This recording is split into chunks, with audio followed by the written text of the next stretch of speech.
देशवासियों को भली भांति पता चला है कि सिंधु का समझौता कितना अन्यायपूर्ण है, कितना एक तरफा है। भारत से निकलती नदियों का पानी दुश्मनों के खेत को सींच रहा है और मेरे देश के किसान, मेरे देश की धरती पानी के बिना प्यासी है।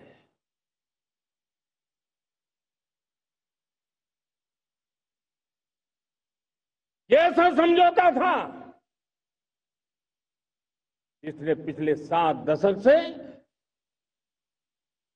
मेरे देश के किसानों का अकल्पनीय नुकसान किया है।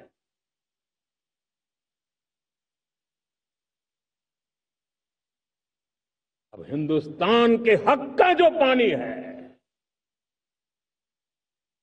उस पर अधिकार सिर्फ और सिर्फ हिंदुस्तान का है, हिंदुस्तान के किसानों का है।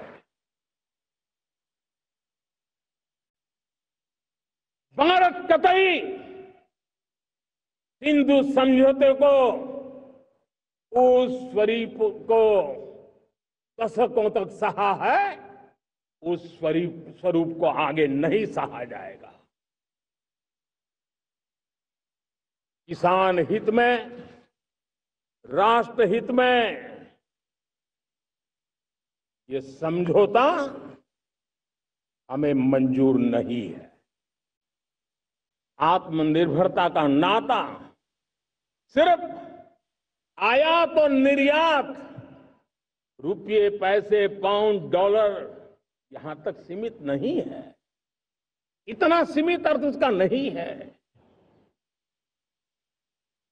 आत्मनिर्भरता का नाता हमारे सामर्थ्य से जुड़ा हुआ है और जब आत्मनिर्भरता खत्म होने लगती है तो सामर्थ्य भी निरंतर क्षीण होता जाता है।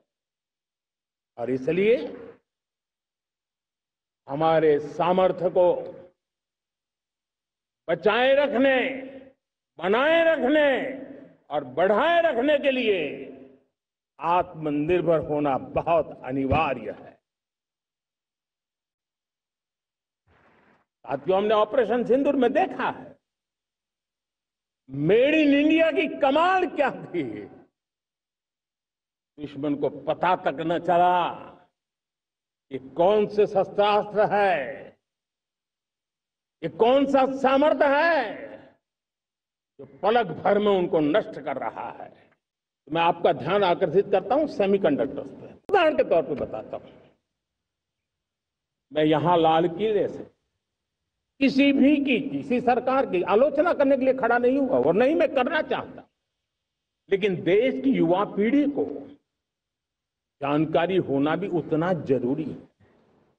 हमारे देश में 50-60 साल पहले सेमीकंडक्टर को लेकर के फाइलें शुरू हुई। 50-60 साल पहले फैक्ट्री का विचार चालू हुआ। आप मेरे नौजवानों जानकर के हैरान हो जाएंगे, आज सेमीकंडक्टर जो पूरी दुनिया की एक ताकत बन गया है, 50-60 साल पहले वो विचार, वो फाइलें अटक गई, लटक गई, अटक गई। सेमीकंडक्टर के विचार की ही भ्रूण हत्या हो गई। 11 वर्ष में सोलर एनर्जी 30 गुना बढ़ चुकी है। हम नए नए डैम बना रहे हैं ताकि हाइड्रो का विस्तार हो और हमें क्लीन एनर्जी की उपलब्ध हो। भारत मिशन ग्रीन हाइड्रोजन लेकर के आज हजारों करोड़ रुपए इन्वेस्ट कर रहा है।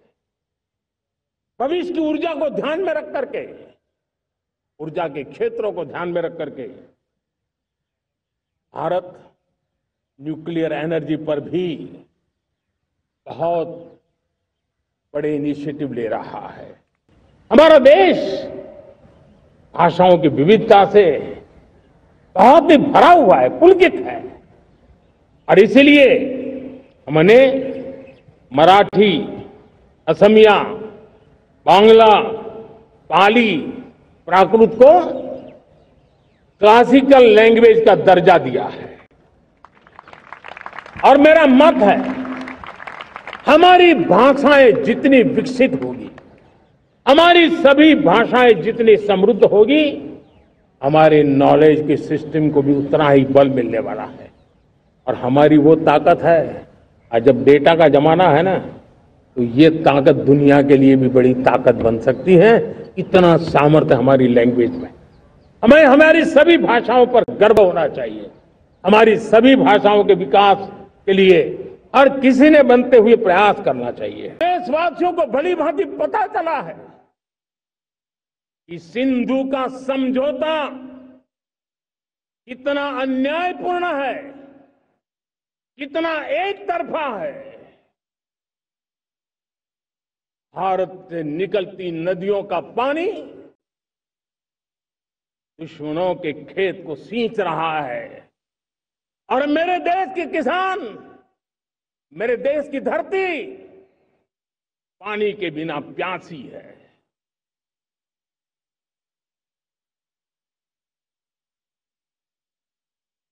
ये ऐसा समझौता था जिसने पिछले 7 दशक से मेरे देश के किसानों का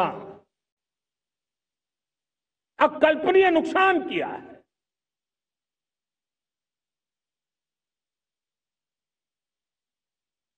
अब हिंदुस्तान के हक का जो पानी है,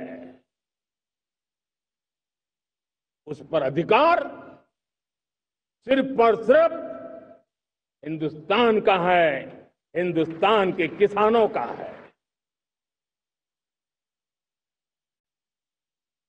भारत कतई सिंधु समझौते को, उस स्वरूप को दशकों तक सहा है, उस स्वरूप को आगे नहीं सहा जाएगा। किसान हित में, राष्ट्र हित में ये समझौता हमें मंजूर नहीं है। मैं आपका ध्यान आकर्षित करता हूं सेमीकंडक्टर्स पे। उदाहरण के तौर पे बताता हूं, मैं यहां लाल किले से किसी सरकार की आलोचना करने के लिए